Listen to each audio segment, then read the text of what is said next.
स्वागत छ। हजुर नमस्ते।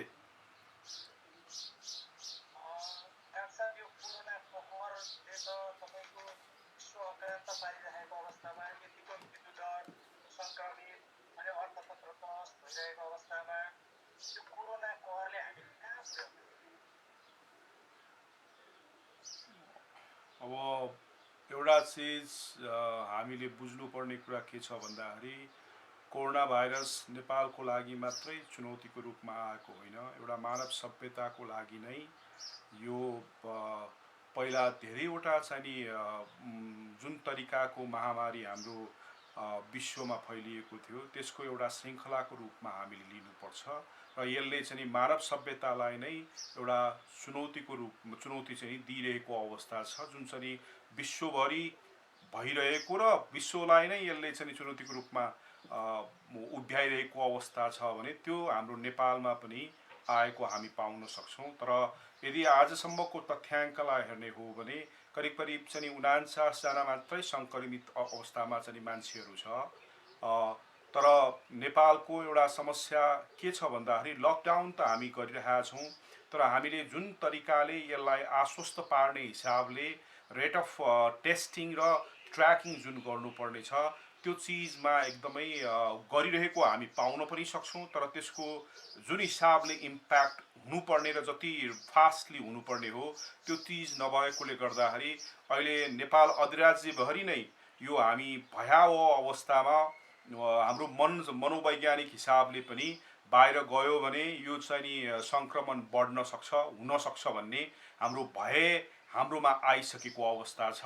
यदि राज्यले त्यसलाई चाहिँ सुरक्षित र तरिकाले बढीभन्दा बढी टेस्टिङ जुन चाहिँ भारतबाट आएका र हाम्रो चाहिँ विदेशबाट चाहिँ रहेर आएका जुन नेपालीहरू छन् र अहिले जुन भारतमा यो जमाते चाहिँ जुन मुस्लिम कम्युनिटीका मान्छेहरू छन् जसमा सहभागी भएर आएका छन् तिनीहरूलाई चाहिँ ट्र्याकिङ गरेर एकदमै तदारुकताका साथ चाहिँ यो परीक्षणहरू हुन सक्यो, त्यसलाई चाहिँ अनुगमनहरू हुन सक्यो भने हाम्रो चाहिँ विश्वसनीय वातावरण तयारी हुन्थ्यो र त्यसपछि गएर लकडाउन र सोसियल डिस्टेन्सिङको बारेमा हामीले केही कुराहरू सोच्न सकिने या के छ सम्भावना भनेर सोच्न सकिने अवस्था सिर्जना हुन सक्थ्यो।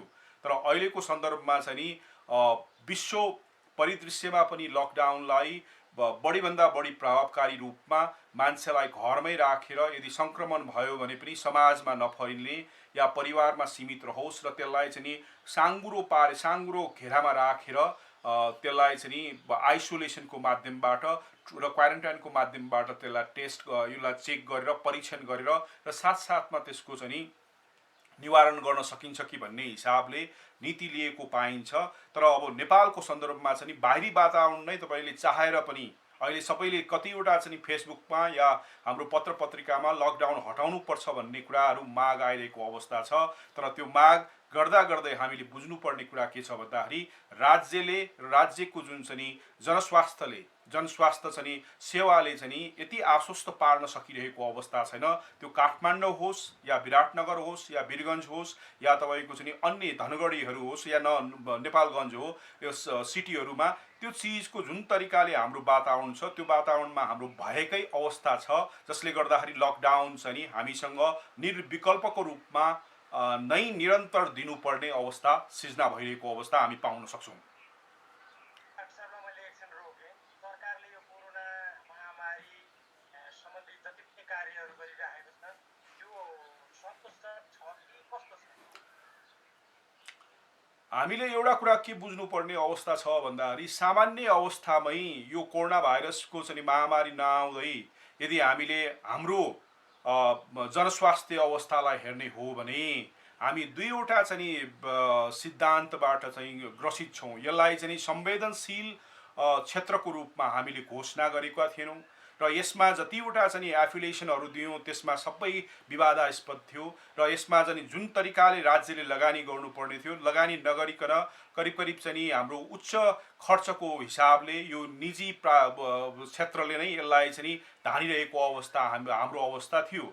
र यदि सरकारी हस्पिटलको कुरा गर्ने हो भने जुन डाक्टर साहबहरू हुनुहुन्छ उहाँहरूले सरकारी एपोइन्टमेन्टमा थोरै काम गरेर प्राइभेट सेक्टरमा या निजी क्षेत्रमा भएका चिजलाई बढी जोड दिएको अवस्था थियो। साथसाथमा नर्सहरूको र अरू एक्सपर्टिजहरूको पनि त्यस्तै अवस्था थियो। हाम्रो के ओरिएन्टेसन थियो भन्दाखेरि प्राइभेट सेक्टरले नै हाम्रो स्वास्थ्य सेवालाई सर्वसुलभ गराएर जनतालाई चाहिँ गुणस्तर चाहिँ स्वास्थ्य सुविधा दिन्छ भन्ने कुरा हाम्रो मनस्थिति र मनोविज्ञान थियो।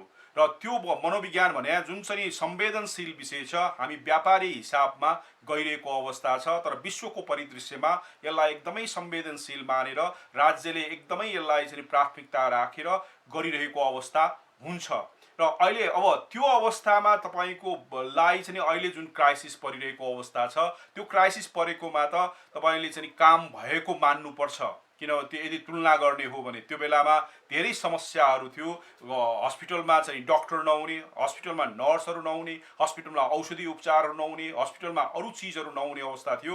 अहिले तपाईँको सामान्यतया त्यो चिजमा हामीले चाहिँ सकारात्मक रूपमा लिनुपर्ने देखिन्छ। तर हार्डवेयरको तर्फबाट जुन राज्यले जुन तरिकाले अँगाल्नुपर्ने अवस्था नीति लिनुपर्ने थियो, त्यो नीति अब लिएको जस्तो पनि देखिन्छ, नलिएको अवस्था पनि देखिन्छ। जुन तरिकाले हाम्रो वातावरण चाहिँ शङ्कास्पद भएको छ र हामी भयमुक्त भइरहेको अवस्था छैन, त्यसले त के देखाउँछ भन्दाखेरि राज्यले हाम्रो जुन तरिकाले यसलाई चाहिँ ह्यान्डल गर्नुपर्ने हो र जुन तरिकाले यसलाई ध्यान दिनुपर्ने कुरा हो, त्यो नगरेको अवस्था देखिन्छ। तर अब तपाईँले एउटा कुरा याद गर्नुपर्ने कुरा के छ भन्दाखेरि सरकारमा हामीले जुन चाहिँ मन्त्रीहरू हामी नियुक्ति गर्छौँ, उनीहरूको क्षमता के छ र हामीले सहायक मन्त्रीबाट सुरु गरेर राज्य मन्त्री र मन्त्री बनाएका हौँ र हामीले चाहिँ एकदमै मन्त्री बनाएका छौँ जसले त्यसको बारेमा अनुभव थिएन र त्यसको बारेमा ज्ञान थिएन, त्यसको बारेमा सिप पनि थिएन। साथसाथमा त्यो व्यवस्थापन गर्नुपर्ने र कुशल नेतृत्व गर्नुपर्ने चिजमा पनि क्षमता चाहिँ हामीले क्षमता नभएकै अवस्था हामी पाउन सक्छौँ। र यो अवस्थाले गर्दाखेरि अब अहिले जति भइरहेको छ, उहाँहरूले जति सक्नुहुन्छ र जति भ्याउनुहुन्छ त्यो हिसाबले तपाईँको भएको मान्न सकिन्छ। तर रेट अफ चाहिँ तपाईँको जुन परीक्षण छ त्यसले के देखाउँछ, त्यो केले सङ्केत देखाउँछ भन्दाखेरि राज्य संयन्त्रले एकदमै त्यसलाई चाहिँ इग्नोरेन्स गरेको र यसलाई ध्यान नदिएको र अझै पनि चाहिँ हामी जनतालाई चाहिँ आश्वस्त पार्ने वातावरणको हिसाबमा परीक्षणको जुन रेट छ त्यसलाई नबढाएको अवस्था हामी पाउन सक्छौँ। त्यसले गर्दाखेरि हामी बाहिर जान सक्ने अवस्था छैन, लकडाउन या आइसोलेसनको विकल्प हामी चाहिँ पाइरहेको अवस्था छैन। यो अवस्थाले त सन्तोष तपाईँले मान्न चाहनु हो भने पनि मान्न सक्ने मनोविज्ञान हाम्रो तयारी भएको अवस्था छैन।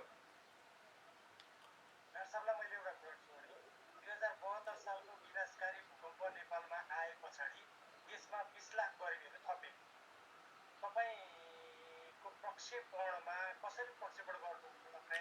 कोरोनाले नेपाली अर्थतन्त्रमा कतिको प्रभाव पार्न सक्छ, कति बेरोजगारी उत्पादन गर्न सक्छ, कति गरिब हुन सक्छ, तपाईँको अनुमान? यसो छ, हामीले अब धेरैवटा चिज चाहिँ यहाँ संस्थागत चाहिँ अध्ययनहरू आउन बाँकी छ। तर यही सन्दर्भमा हामीले तपाईँको यो कोरोना भाइरस लागिसकेपछि सामान्यतया मैले अध्ययन गरेको थिएँ। त्यो गर्दाखेरि हाम्रो प्रतिदिन हाम्रो अर्थतन्त्रमा 6 अरब रुपियाँको चाहिँ भन्दा बढी चाहिँ नोक्सानी भइरहेको अवस्था हामी पाउन सक्छौँ। यदि त्योभन्दा कम चाहिँ मिनिमम लेभलमा लिने हो, 3 अरबलाई लिने हो, तथ्याङ्कमा इरर या अरू चिज क्यालकुलेसनमा इररलाई मान्ने हो भने हामीले 3 अरबलाई लिँदाखेरि पनि तपाईँको प्रतिदिन 3 अरब रुपियाँ चाहिँ हाम्रो नोक्सानीमा गएको अवस्था चाहिन्छ। यो प्रोडक्सन मेथडबाट तपाईँको प्रोडक्सन कति लस हुन्छ भन्ने हिसाब किताब गर्दाखेरि त्यो नोक्सानी छ। अब करिब हामी अब 32 दिन या 33 दिनसम्म आइपुगिसकेका छौँ र त्यसलाई तपाईँले हिसाब गर्नुहोस्, करिब चाहिँ 2 खरबको हाराहारी हामीले म्याक्सिमम उच्चतम बिन्दुमा चाहिँ यसलाई हिसाब गर्ने हो भने 2 खरब उत्पादन क्षेत्रमा चाहिँ तपाईँको नोक्सानी भइसकेको अवस्था छ। र यदि मिनिमम लेभलमा कुरा गर्ने हो भने पनि तपाईँको चाहिँ 1 खरबको हाराहारी को चाहिँ नोक्सानी भएको अवस्था छ। अब तपाईँले विप्रेसनलाई यदि राख्ने हो भने डिप्रेसनले जुन चाहिँ करिब करिब तपाईँको चाहिँ हाम्रो इकोनोमीको र घरायसी अर्थतन्त्रलाई 85% चाहिँ त्यसले योगदान गरिरहेको अवस्थामा त्यो स्वाभाविक रूपमा अहिले वर्ल्ड ब्याङ्कले र आइएमएफले 20% या एडिबीले पनि तपाईँको प्रक्षेपण गरेको अवस्था छ 20% चाहिँ घट्न सक्छ भन्ने कुरा। तर नेपालको सन्दर्भमा यदि कुरा गर्ने हो भने त्यसले चाहिँ अस्ति एउटा अध्ययनले के देखाएको छ भन्दाखेरि 80% चाहिँ घट्न सक्छ कि भन्ने कुरा आएको हामी पाउन सक्छौँ।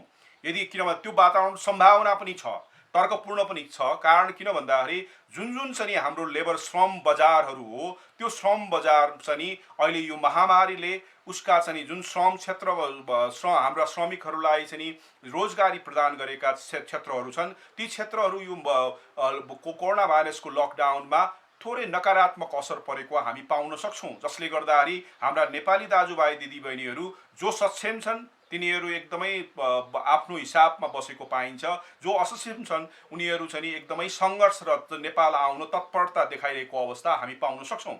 र भारतको कुरा तपाईँले चाहिँ अहिले लकडाउन बढै छ र नेपालीहरू चाहिँ अध्ययन गर्न गएका काम गर्न गएका मान्छेहरू फर्किरहेको अवस्था छ र त्यसले गर्दाखेरि हाम्रो रिमिटेन्सलाई पनि यसलाई राख्ने हो भने हामी करिब करिब 8 खरबको चाहिँ रिमिटेन्स प्रति वर्षको हिसाबमा आउँछ। तपाईँको त्यो गर्दाखेरि यो अहिले 1 महिनाको गर्दाखेरि 1 खरबको हाराहारी चाहिँ रिमिटेन्स चाहिँ हाम्रो नोक्सानी भइसकेको अवस्था छ। यदि अब करको कुरा गर्दाखेरि जस्तै आयातमुखी हाम्रो अर्थतन्त्र छ, हाम्रो उत्पादनमुखी अर्थतन्त्र छैन र व्यापारमुखी र आयातमुखी चाहिँ अर्थतन्त्र भएकोले योसँग जोडिएका जति चाहिँ कर राजस्वका स्रोत र साधनहरू छन् त्यो स्रोत र साधनहरू चाहिँ अहिले प्रतिदिन चाहिँ 1 अरब रुपियाँ चाहिँ उठ्नुपर्ने सामान्यतया उठ्नुपर्नेमा अब 32 दिन भइसकेपछि 30 अरब चान्स हुन्छ, 30-32 अरब रुपियाँ तपाईँको चाहिँ भन्दा बढी यसको नोक्सानी भइसकेको अवस्था छ। जसले गर्दाखेरि अन्य कुरा तपाईँले यदि सरकारी कर्मचारीको कुरा गर्दा हामीले राज्यले करिब करिब 3 लाख भन्दा बढी चाहिँ कर्मचारी र सेना र प्रहरी र सबै गर्दाखेरि छन्। ती कर्मचारीलाई बिना कुनै पनि उत्पादन र सेवा राज्यलाई चाहिँ गर्दिने अवस्था चाहिँ नभइकन उनीहरूको खर्च चाहिँ राज्यले धान्नु परिरहेको छ र त्यसलाई गर्दाखेरि तपाईँको करिब करिब यो हामी 2 खरब भन्दा बढीको हाम्रो करिब करिब 3 खरबको हाराहारी मान्नुस् तपाईँ त्यो चाहिँ नोक्सानीमा हामी गइसकेको छ। जति जति लकडाउन बढ्दै जान्छ यो खर्चको चाहिँ दर चाहिँ हामी बढ्ने अवस्था छ र जसले गर्दाखेरि हाम्रो अर्थतन्त्रको जुन आर्थिक वृद्धि दर चाहिँ राज्यले अस्ति संशोधन गरिसकेपछि 4.5% चाहिँ तपाईँको हासिल गर्न 5.5% हासिल गर्न सकिन्छ कि भनेर एसियाली विकास बैंक भयो, वर्ल्ड बैंक भयो तिनीहरूले प्रक्षेपण गरेको छ र त्यसैलाई चाहिँ नेपाल हाम्रो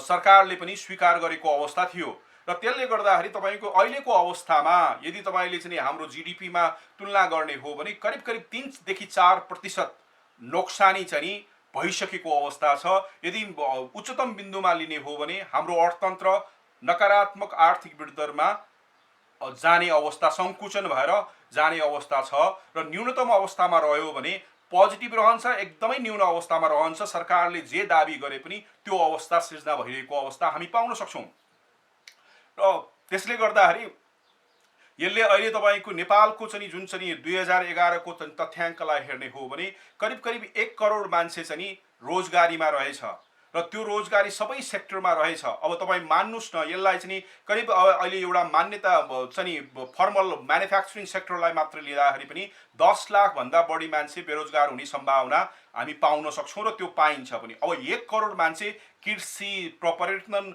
उद्योग सबै क्षेत्रलाई गर्दाखेरि तपाईँ चाहिँ म्याक्सिमम नभए कृषिलाई चाहिँ थोर बहुत चाहिँ यताउता इन्गेजमेन्टलाई मान्नु हो भने पनि करिब करिब तपाईँको चाहिँ 40-50 लाख मान्छे चाहिँ बेरोजगार हुने अवस्था देखिन्छ अहिलेको अवस्थामा र जसको चाहिँ प्रत्यक्ष र अप्रत्यक्ष असर हाम्रो गरिबीमा पर्ने देखिन्छ। हामीले चाहिँ यदि तपाईँले नेपाल राष्ट्रिय योजना आयोगको तथ्याङ्कलाई हेर्ने हो भने हाम्रो 18% चाहिँ गरिबी चाहिँ रहेको को हाराहारीमा गरिबी छ र यसलाई पनि घटाउने 11% मा ल्याउने भन्ने लक्ष्य राखेको अवस्थामा त्यो लक्ष्य चाहिँ अब पूर्ण नहुने र हाम्रो गरिबी करिब करिब तपाईँको 50% चाहिँ बढ्न सक्छ कि भन्ने अनुमान र यो वर्ल्ड बैंकको रेफरेन्सहरूलाई लिँदाखेरि त्यो हामी पाउन सक्छौँ। त्यसले गर्दाखेरि हाम्रो एकातिर बेरोजगारी बढ्ने, अर्कोतिर गरिबी बढ्ने, त्यो पाटो छँदैछ। यो सँगसँगै एउटा चिज के पनि छ भन्दाखेरि घरायसी अब अहिले तपाईँको लकडाउनको अवस्थामा मान्छेको चाहिँ नि सामान छ र सामान्य रूपमा जीवनयापन चलिरहेको छ, त्यहाँ केही पनि समस्या नहोला, तर जो मान्छेको चाहिँ नि सामानमा सङ्कट छ, जसले चाहिँ तपाईँको फिक्स आय भएका र दैनिक चाहिँ ज्यालादारी गर्नु परेका परिवारमा तपाईँको चाहिँ नि झैँ झगडा हुने, सामाजिक विखण्डन आउने, त्यसले तपाईँको चाहिँ नि सामाजिक अपराधहरू वृद्धि गर्ने, त्यो चिजहरू र हाम्रो चाहिँ नि मनस्थिति र मानसिक अवस्था चाहिँ नि अस्वस्थता बढ्न सक्ने अवस्था पनि छ, जसको मूल्य हामी चाहिँ नि लगाउन सक्दैनौँ। जसले गर्दाखेरि अहिले चाहिँ नि अर्थतन्त्रलाई चाहिँ नि यो सबै असरले एकातिर गरिबी बढाउने छ र बेरोजगारी बढाउँछ र साथसाथमा अर्थतन्त्रलाई पनि हाम्रो चाहिँ नि मन्दीतर्फ लिएर जान सक्छ कि भन्ने अहिलेसम्मको यो आधारमा हामी भन्न सक्छौँ। यदि लकडाउन यदि बढ्दै गयो भने अब विकल्प चाहिँ छैन फेरि, किन भन्दा जबसम्म यसको एन्टिडोज आउँदैन हामीसँग विकल्प छैन। फेरि नेपाल चाहिँ नेपालमा जो नेपाली जनताहरू छन् जो अनुशासित भएर आफै सोसियल डिस्टेन्सिङ मेन्टेन गरेर गर्ने हिसाबमा नजाने भएको कारणले गर्दाखेरि लकडाउन र चाहिँ नि अहिले निर्विकल्पको रूपमा यो सरकारले अब 15 गतेपछि पनि नथपिकन सुख नहुने अवस्था सिर्जना भइरहेको अवस्था हामी पाउन सक्छौँ। भनेपछि नि डाक्टर साहब, यो अब यो लकडाउनकै कुरो गर्दाखेरि अब लकडाउन त खोलिदिन सकिन्छ, त्यो लकडाउन सकिए पछाडि चाहिँ हामी कसरी बाहिर निस्किने भन्ने कि यो अवस्था त्यही त भनिरहेको त। अब हामी राज्यले त्यसमा र हाम्रो आश्वस्त पार्ने हिसाबमा जुन परीक्षण भयो, अनुगमन भए र क्वारेन्टाइन गरेर त्यसको चाहिँ जति चाँडो छ त्यसलाई फास्ट गर्नुपर्ने कुरा अब अहिले आएको छैन। हामीले एउटा कुरा बुझ्नुपर्ने के छ भन्दाखेरि अमेरिकामा किन रेट बढ्यो, 50,000 मान्छे मरे र उसको सङ्क्रमित चाहिँ अरूलाई सबै देशहरूलाई भन्दा ऊ फर्स्ट ऱ्याङ्कमा किन आयो भन्दाखेरि विकसित राष्ट्रले आफ्नो क्षमता भ्याए पनि नभ्याए पनि अब यसलाई वारको रूपमा लिएको हामी पाउन सक्छौँ र उनीहरू चाहिँ त्यो सङ्क्रमण भएकालाई निम्त्यान्न पार्न तयारी चाहनुहुन्छ, ताकि जिरो लेभलमा नआएसम्म तपाईँले कुनै पनि विकल्पहरू लिन सक्ने अवस्था छैन नि त। र नेपालको सन्दर्भमा राज्य एकदमै त्यसमा चाहिँ नि मुसाको हिँडाइ भइरहेको अवस्था हामी पाउँछौँ, जसका कारणले गर्दाखेरि हाम्रो वातावरण चाहिँ काठमाडौँ खोल्छु भने पनि जो मान्छेले खोल्नुपर्छ भनिरह्यो भने ती मान्छे पनि आश्वस्त भएर, ती मान्छे पनि विश्वास गरेर वैज्ञानिक रूपमा तपाईँको भयमुक्त भएर आउन सक्ने अवस्था चाहिँ हाम्रो छैन। र त्यसले गर्दाखेरि राज्यले यसमा चाहिँ पहल कदमी चाहिँ निभाउनु जरुरी छ, तर त्यो पाटोमा चाहिँ राज्य चाहिँ धेरै मात्रामा चुकेको अवस्था हामी पाउन सक्छौँ। किन भन्दाखेरि राज्यले राहतको प्याकेजलाई तपाईँको चाहिँ नि सामान्य रूपमा एउटा जुन दाल भात तरकारी बाँड्ने हिसाबमा लिएको पाइन्छ, न राज्यले यसलाई चाहिँ अर्थतन्त्रलाई या अन्य व्यवस्थालाई चाहिँ व्यवस्थापन गर्न रेस्क्यु चाहिँ पोलिसी प्याकेज ल्यायो, न तपाईँको स्टिमुलस प्याकेज ल्यायो। मात्र के ल्याएको छ भन्दाखेरि जुन चाहिँ हाम्रो यो बिचमा चाहिँ लबी ग्रुप छ, जुन हाम्रा इन्डस्ट्रिज लबी ग्रुप छ, त्यो लबी ग्रुपको लिएर उनीहरूलाई जुन बेनिफिट हुन्छ त्यो बेनिफिटको हिसाबमा बैंकको इन्ट्रेस्ट घटाउने मोनेटरी पोलिसी मौद्रिक नीतिको आधारमा केही चिज चाहिँ छुट गर्ने र राहत दिने हिसाब बाहेक केही पनि गरेको चाहिन्छ। र त्यो अवस्था भएकोले गर्दाखेरि हामी आश्वस्त हुन सक्ने अवस्था चाहिँ छैन र सायद मलाई जहाँसम्म लाग्छ सरकार पनि आश्वस्त हुन। हजुर,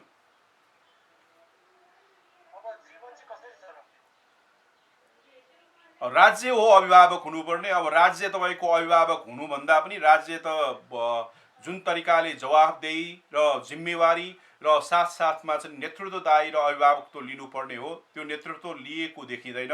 यसमा हामी चुकेको अवस्था छौँ र साथमा तपाईँको हामीले पनि आफूले चाहिँ हामीले चिन्तन मनन गर्नुपर्ने अवस्था चाहिँ छ। यहाँ धेरै कुरा के छ भन्दाखेरि हामी भ्रष्टाचार गर्ने मान्छेले भ्रष्टाचार गर्नु हुँदैन भनेर उपदेश दिएका हुन्छन् र तपाईँको हामीले जति चिज चाहिँ चुनावमा जुन तरिकाले हामीले सरकार बनायौँ, त्यो सरकार बनाउँदाखेरि हामीले चाहिँ ठिक गऱ्यौँ कि 5 वर्षसम्म चिन्ता गर्ने हिसाबमा बनायौँ कि बनाएनौँ भन्ने सोच्ने बेला भइसकेको अवस्था छ।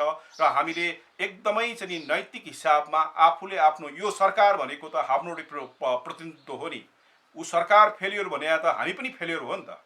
र त्यस कारणले गर्दाखेरि हामी सबै मिलेर यसलाई चाहिँ नि जिम्मेवार बनाउन सकिन्छ कि भन्ने हिसाबमा बाटोहरू र यसलाई चाहिँ अवसरहरू खोज्नु जरुरी छ। अब तपाईले हेर्नुभयो भने सरकार पक्ष र प्रतिपक्ष दुवै चिजले भूमिका खेलेर र अन्य